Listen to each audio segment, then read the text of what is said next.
Yeah, hi, my name is Chandan Singh and welcome to my show, Horror Stories. Well, guys, once upon a time, there lived a family.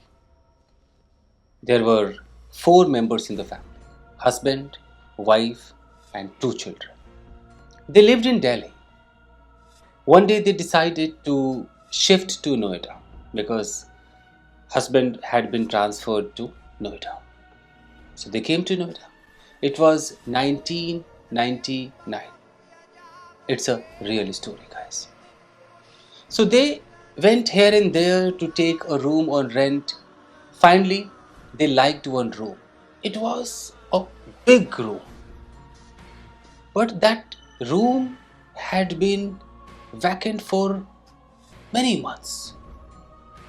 But these people did not pay a heed to it. They just wanted a room, and when they saw it, they liked the room. They paid the advance to the landlord and started living in that house. Now, when they entered the room, there was already a ceiling fan hanging. There was nothing else except that ceiling fan. They asked the landlord that, do you want to take this ceiling fan or you will let it be here? The landlord said, okay, no problem. You can enjoy this fan, no problem at all. So that fan was there in that room.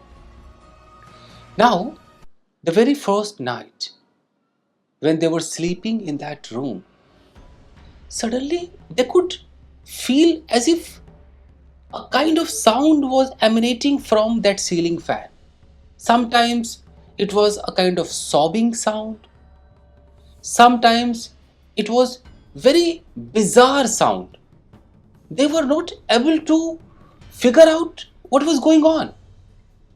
But they thought there could be some issues with the fan and they always ignored it. Many nights passed, they ignored it. But one night, when children had slept, husband had not come back from office, wife was sitting in the room, and suddenly something happened to her. She put on new clothes at night. She took a comb, started combing her hair.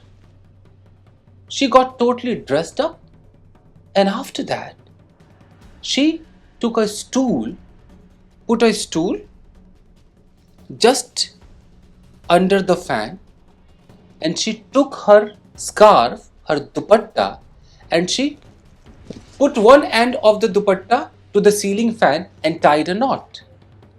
And now she stood up on the stool and she was trying to wrap the another end of the dupatta around her neck.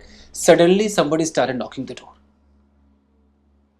When she heard that knocking, suddenly something happened to her and she got flabbergasted seeing that how come I am here on this stool and why I am holding this scarf.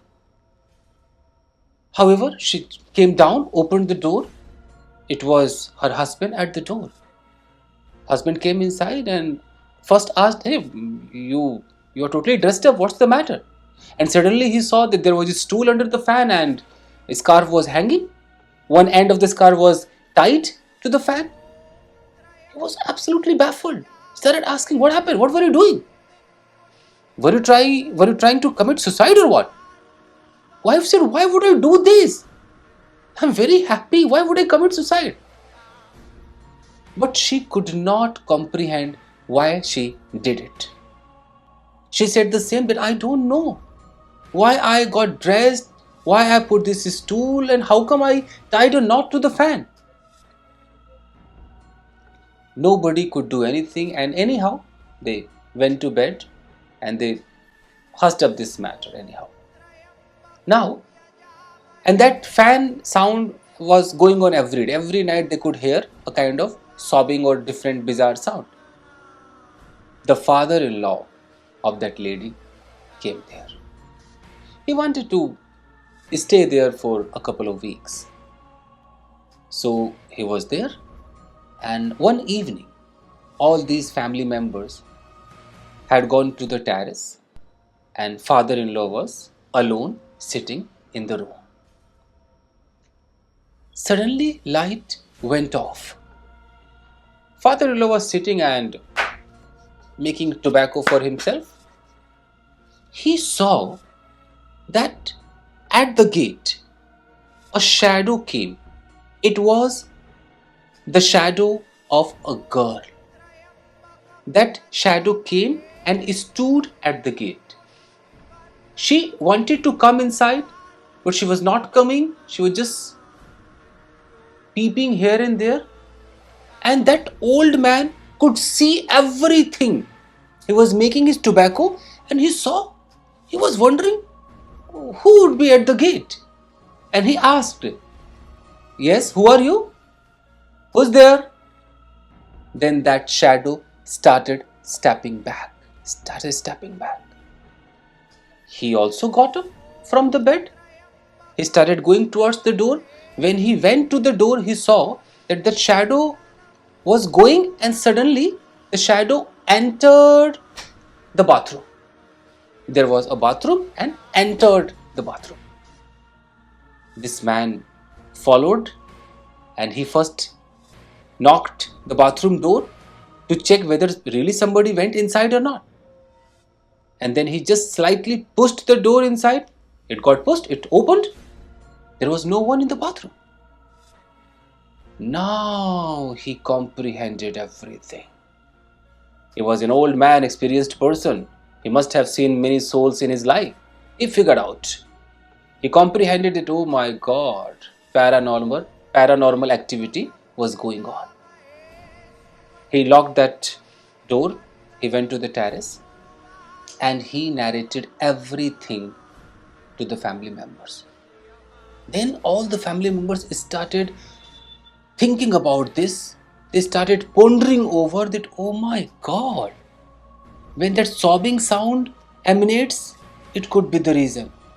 That lady said that when I got dressed up totally and I was trying to commit suicide, okay, it could be the reason. It means there is any ghost, any paranormal activities going on. But they could not say anything to the landlord.